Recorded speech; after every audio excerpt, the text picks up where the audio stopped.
Meanwhile, inside a tavern, Victor sat at his own booth, looking deep in thought. Apparently, the Western territories will no longer sell raw gemstones to outsiders. This meant his jewelry business would have no market in Neverwinter, and if a jeweler couldn't sell jewelry, what was he supposed to do since opportunities weren't exactly falling from the sky? Just then, a commotion outside caught his attention. People were shouting, urging someone to read something out loud. Curious, Victor rang the bell on the wall, and a maid walked in. When he asked what was going on, she explained that everyone was talking about a newspaper, something the king had introduced to replace the public announcement boards. She even apologized if the noise was bothering him.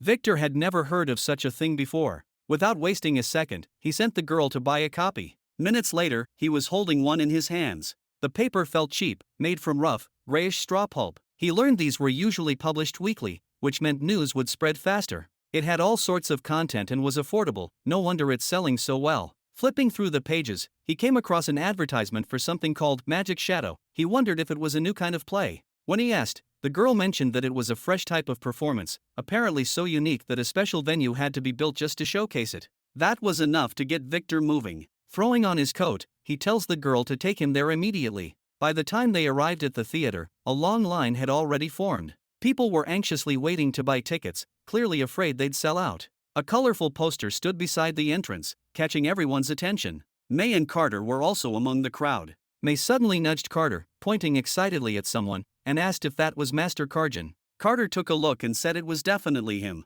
Without hesitation, they rushed toward him, dragging Eileen and the rest of the group along. Hearing that this was the famous playwright behind the prince's search for love, which made everyone excited. But when May called out to him, Karjan didn't even turn his head. Instead, the man beside him shot a glance their way before attempting to leave. Before they could process what was happening, someone in the crowd recognized May and the rest of their troupe. It was then the man spoke up and said he apologized, but Master Karjan wasn't interested in talking to them nor had any intention of meeting them, saying it was best if they just left. May quickly tried to explain that she had once received Karjan's guidance back in the old royal capital, but the man replied that's exactly why Karjan didn't want to see her, because he was disappointed. Everyone including May was stunned, wondering what was going on. May herself hadn't expected this, but something felt off. Maybe there was a misunderstanding? She then insisted she wanted to talk to Karjan face to face. The man looked like he was about to refuse again, but then Karjan finally spoke, saying he agreed to talk. Following the man upstairs, she stepped into a room where Karjan and several others stood.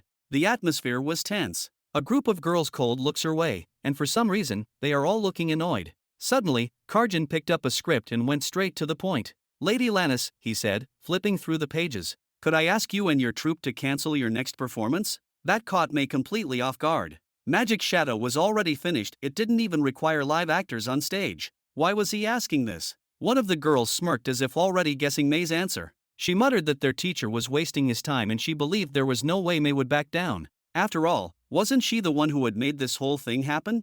Another chimed in, saying their teacher had clearly misjudged her. They had once thought she had simply lost her way and abandoned the pursuit of true theater. But now she had gone too far. And then, someone else took it a step further. With a sharp tone, she sneered that as the wife of the kingdom's chief knight, May had all the power she needed to shut down her competitors. Otherwise, why would King Roland himself refuse to give them a single chance to perform? Karjan held up his hand, saying he didn't want them arguing over this. However, May could tell where this was going and quickly spoke up, assuring him she hadn't done anything to undermine him or make the officials push his troupe out. Karjan walked over to her, and with a sigh said that the reason he wanted to speak with her was because he believed she hadn't done that. But his disappointment in her wasn't about that. He paused for a moment and then asked how many plays she had performed in over the last 2 years. May thought for a second, guessing around 7 or 8. Karjan corrected her, saying it was 12. He then named each one of them, one by one. He went on to remind her that it took her 8 months and practiced diligently to get the prince's search for love ready, yet she had done 12 plays in 2 years. Was she really happy with how she performed them? May had no idea Karjan knew so much about her work. But Karjan wasn't done yet and he continued, telling her he didn't understand why she had left Changji Stronghold to come to the border town and start doing these mixed performances. In his eyes, it looked like she had chosen to cater to the masses instead of striving for better acting. And it's because of all this, he was disappointed. For a moment, May didn't know how to respond. She understood that Karjan had a pure, unwavering love for theater. People say he lived and breathed the craft, believing every detail should be flawless. But as she thought back to her time in Changji, and compared it to now in the border town, something felt different. Was it the plays? Or was it the people she was performing in front of? Then, she remembered the genuine smiles and laughter from the town folk and that one girl who had handed her the salted fish whose father passed away during battle. That moment hit her, and everything clicked. She looked at Karjan and asked if he prepared his performance just for the king. Karjan nodded, adding that it was also for the visiting nobles, ministers, and lords. He believed that without the right audience, even the most brilliant performance was pointless. By then, May is more determined than ever. She shook her head and said if that was the case, then she would not agree with his request, because Karjan wasn't performing for the love of the theater anymore and his play would certainly not be as brilliant as he claimed. The room fell silent. Everyone stared at May in disbelief. How could she dismiss Karjan's work without even seeing it? May simply said she didn't need to see it because she already knew exactly what kind of performance they had created. Looking at everyone in the room, she firmly told them that a perfect play shouldn't exist only for nobles to enjoy. It had the power to carry so much more. She tells them the witch's diary had given people a chance to understand witches beyond fear and superstition. Dawn had inspired commoners to take their fate into their own hands. New City helped new residents of Neverwinter connect and integrate. And a hero's life gave hope to those who had lost loved ones in war. Karjan had once told her that the greatest plays allow audiences to immerse themselves in the lives of their characters. But May had realized something more. She wanted people to see their own futures, not just someone else's story. Maybe Karjan's play, which she had spent 2 years preparing, would be brilliant in a way. But the upcoming Wolfheart's Tale would be just as extraordinary. She was certain that if Karjan watched it, he would change his mind. And if he didn't, then she would personally recommend his play to the king. With that, she turned and left. Karjan stood there in silence for a moment before instructing his steward to buy tickets for Wolfheart's Tale. A few days later, they entered the theater. Many in the audience recognized members of Karjan's troupe. One of the girls turned to Karjan and asked if they really going to watch this. They suspected May was just trying to use their teacher's reputation to boost her own fame. Another asked if, after the show, would May actually recommend Karjan's play to the king. The first girl scoffed, saying there's no way that's happening. Karjan told them to stop talking. Although he didn't agree with May's views, and he doubted that a group of amateurs could produce anything truly great, but he needed to judge it for himself. By now, the theater was packed. The lights dimmed, and a large screen stood before them. Then, a voice echoed through the hall, welcoming them to Greycastle's Magic Shadow Theater. It assured the audience that they were about to witness something never seen before and urged them not to panic, no matter what happened next. One of the girls rolled her eyes, but before she could scoff again, the room plunged into total darkness. Karjan tensed up because it was pitch black, so dark that he couldn't even see the chair he was sitting on. A murmur of unease spread through the audience. Then, suddenly, a soft glow appeared above them, and with it came the sound of wind. A gust swept through the theater, and tiny snowflakes began to fall. Karjan wondered if this was a play or if it was real. His grip tightened on the armrest. Shortly after, the screen lit up. A voice rang out, narrating, "In the distant north, there lies a city in the mountains, home to 2 lively young princesses. And our story begins here." With every new scene, the audience gasped. The transitions, the visuals, the sound, it was unlike anything anyone had ever experienced. Karjan found himself completely absorbed. At that moment, he knew this was more than just a play. This was something that surpassed the art of their time. He had no idea how much time had passed when the light suddenly came back on. By now even the girl who had been skeptical at first had tears in her eyes. She turned to look at Karjan, but he just sat there. After a long silence, he let out a sigh and admitted the truth, saying they had lost. Everything he had learned, everything he had built over the decades, it had all been overturned in a single night. Magic theater had broken every rule of traditional theater and left them in the dust. Tears streamed down the girl's face, and although she didn't want to accept it, she had no choice because their teacher was totally right. Karjan, however, told her not to cry, saying they hadn't chosen the wrong path. The greatest flaw in live theater had always been distance, referring to the space between the audience and the stage. That gap often prevented people from seeing the actors' subtle expressions, losing the depth of their performances. But Magic Theater had erased that flaw entirely. And now, acting skills have become even more important than before. He believed this was only a temporary defeat and their efforts hadn't been wasted. If they could understand the true nature of how this worked, they could still compete. Then, suddenly, Karjan stood up. He turned to his troupe and told them to stop crying. Instead, they should stand tall and applaud for this magnificent performance. One by one, his students followed suit, clapping. Soon, the entire theater erupted in thunderous applause. Back at the castle, the buzz around Magic Theater was exactly what Roland had expected. The show had caused a massive stir, though a few incidents had popped up. Some audience got so scared they bolted mid-performance that a few even fainted. Thank goodness there's no stampede. Meanwhile, Barav stood in front of him, holding a thick stack of merchant applications. Roland barely glanced up, casually mentioning they weren't looking for sponsors just yet. but Berev shook his head saying they were after popcorn and also the milk packaging. Roland was surprised thinking those merchants certainly had sharp eyes. Too bad there wasn't enough milk packaging to sell yet. These were just the first results of the rubber bug farming project, but once production ramped up, then they could really start doing something. Just then, Edith walked in, bringing Olivia, who looked a little nervous. Roland gave her a reassuring smile, telling her this place was much warmer than Coldwind Ridge and far more peaceful. No one would bother her here, and he was sure she'd eventually like the place. He told her to rest for now and someone would show her to her quarters. Olivia gave a small nod before following Edith out. Roland turned back to work, but before he could get anything done, Berev interrupted again. Now that the matter of succession was settled, it was time to take care of something else. Roland asked what is he talking about, in which Berev reminded him about his coronation. Fast forward, a week later, the castle courtyard was packed. Nobles, ministers, and honored guests gathered below, waiting for Roland to appear. Inside, Roland stood in front of a mirror, dressed in full ceremonial attire. He adjusted his cuffs before turning to Anna, who was standing nearby in a flowing white gown.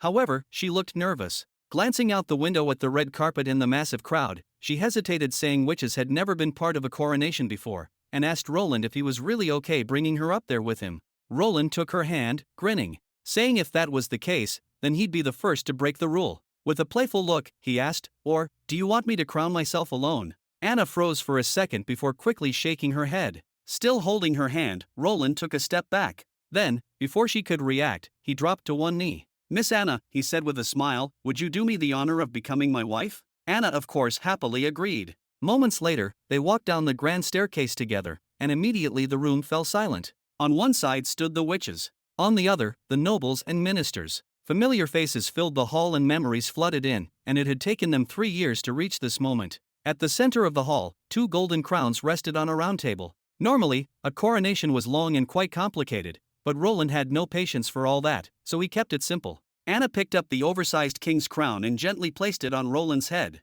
Then, our boy lifted the second crown and carefully set it upon her head. When they turned to face the crowd, the entire room dropped to one knee. A powerful voice echoed through the hall, all of them chanting, "Long live the king." Hand in hand, Roland and Anna stepped forward, walking past the kneeling crowd toward the staircase that led to the castle's balcony. Beyond the grand arches, the people of Neverwinter had gathered, filling the city square. As Roland and Anna stepped out, the crowd erupted, all screaming at the top of their lungs, "Long live King Roland." The cheers were deafening, rising to the skies. Roland and Anna raised their hands, greeting their people as the news quickly spread through the kingdom. The whole city of Neverwinter burst into celebration as Roland officially took the throne. The streets were filled with free food, and the festive energy was impossible to miss. Up on the castle, our boy and Anna stood together. With a gentle touch, Roland removed the ceremonial crown from her head, his fingers brushing through her hair as their eyes met. Anna wanted to hear him say her name. Roland obliged, calling her Anna, but she shook her head, clearly expecting more. Amused, he repeated, this time with her full name, Anna Wimbledon.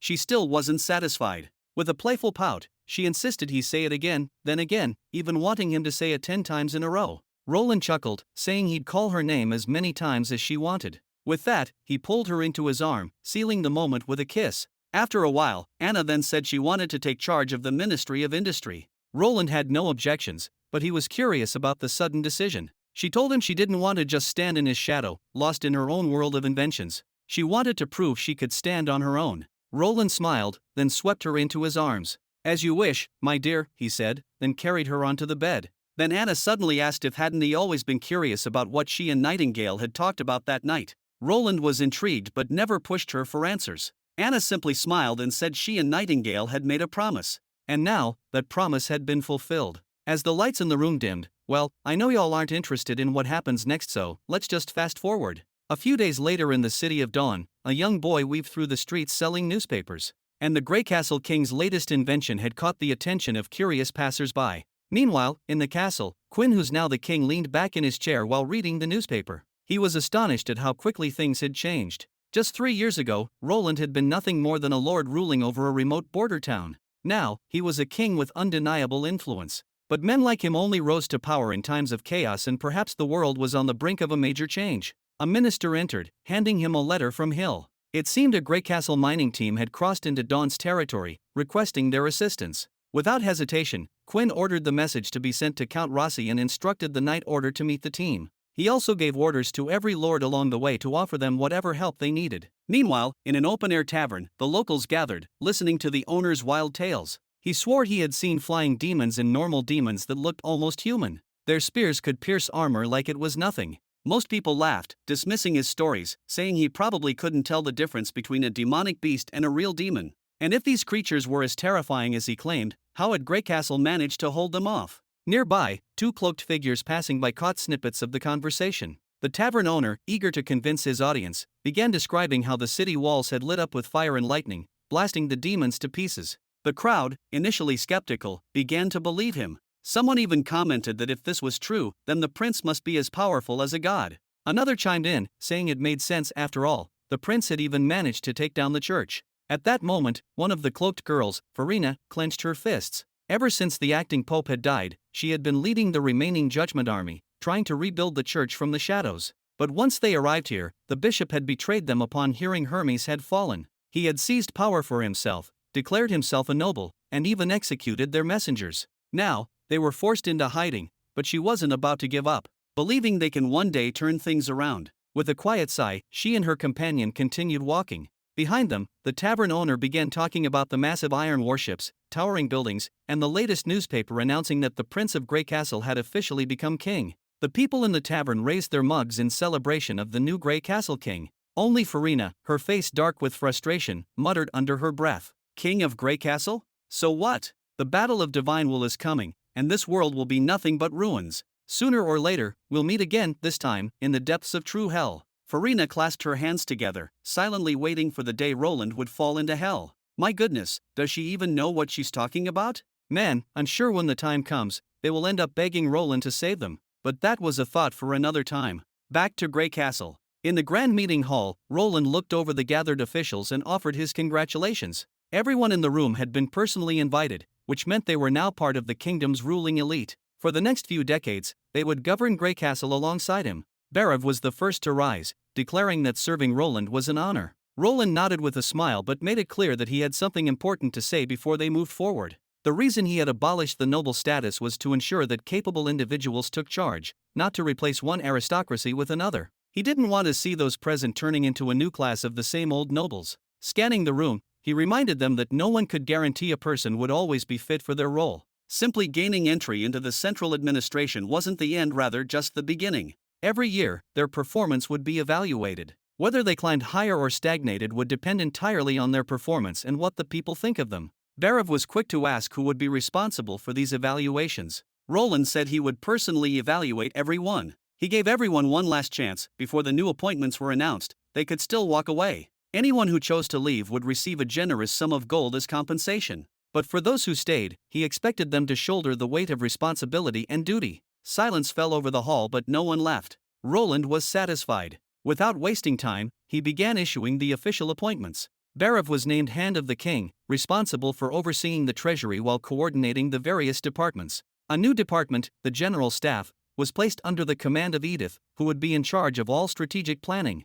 And soon every position was assigned. Back in his office, Nightingale poured him a cup of hot tea. The fragrant steam curled into the air as Roland lifted the cup, suddenly lost in thought. His gaze lingered on Nightingale for a moment longer than usual, which didn't go unnoticed. She raised an eyebrow, then smirked. Was there something particularly dazzling about her today? Roland caught off guard, and awkwardly said yes, but also no. His words tangled, making him sound even more flustered. Nightingale chuckled and teased him. Stepping closer, she playfully pressed him for an answer. Was it yes or no? Before he could say another word, she disappeared into the mist, vanishing from sight. Once again, she had tricked him. But this also made him happy because that was the exact Nightingale he knew from the very beginning. Meanwhile, deep in the wilderness, lightning carried Maisie as they soared through the sky. They were now less than 100 kilometers from the ruins of Takira, and they were about to give the demons a little surprise. Once they got near, right below them were demonic beasts and demons locked in a ferocious battle. Both girls exchanged puzzled glances.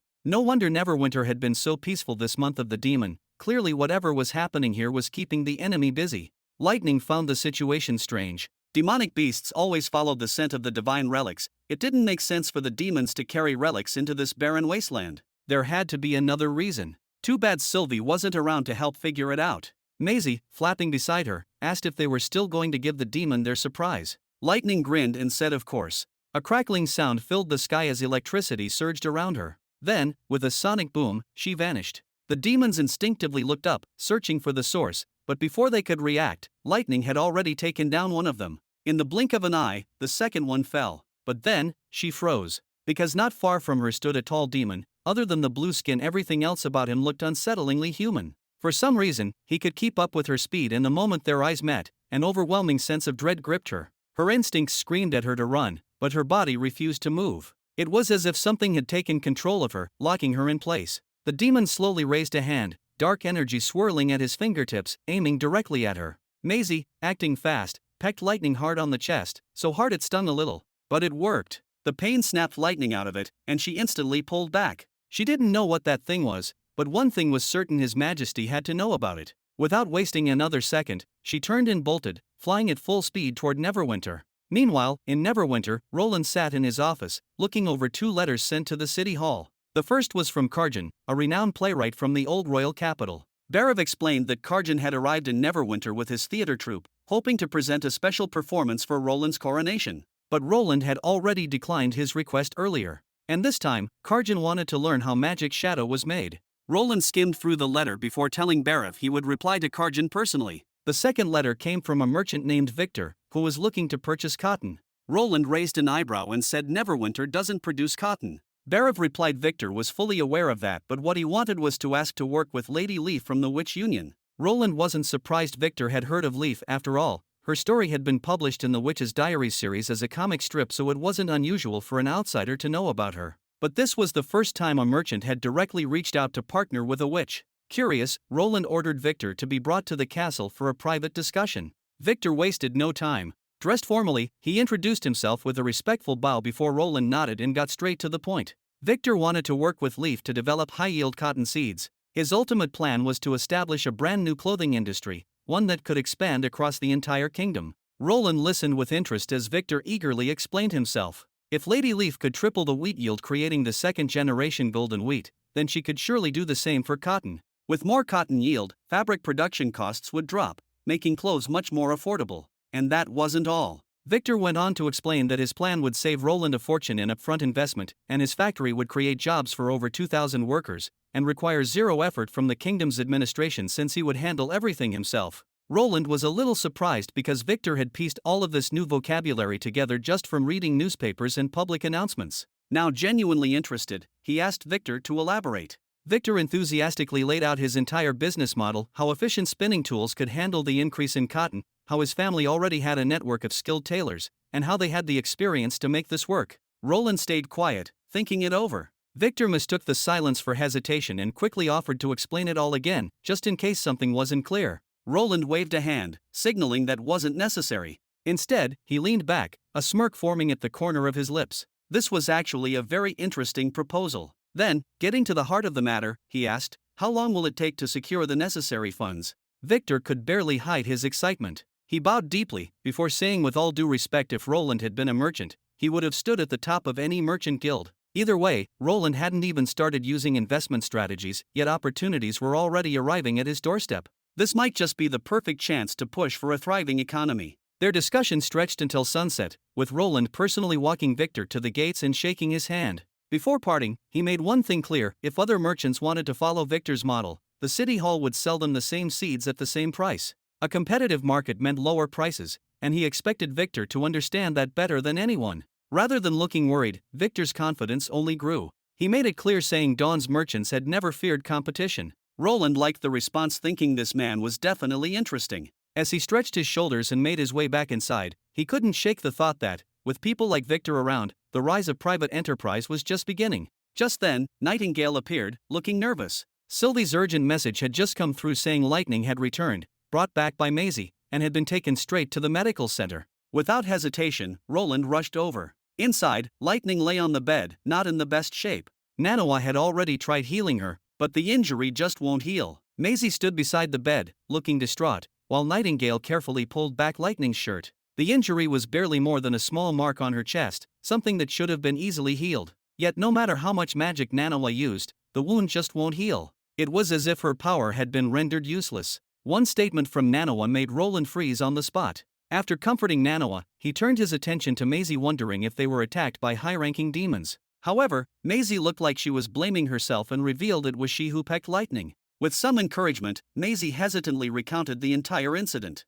She started off with the strange battle between demonic beasts and demons. Then Lightning used her ability to get rid of some demons, however they encountered a demon looking entirely human except for his deep blue skin. The weirdest part was the demon able to keep up with Lightning's every move. And in the instant they locked gazes, Lightning had completely frozen in place. Maisie did the only thing she could, so she pecked Lightning to wake her up. After hearing the whole story, Roland can no longer bring himself to blame the girls for putting themselves in danger. He quickly asked Nightingale to call Wendy, Lily, Agatha, and Nightfall over. He believed it wasn't Maisie's fault for the wound to not heal. Thus they need to figure out what happened with Lightning.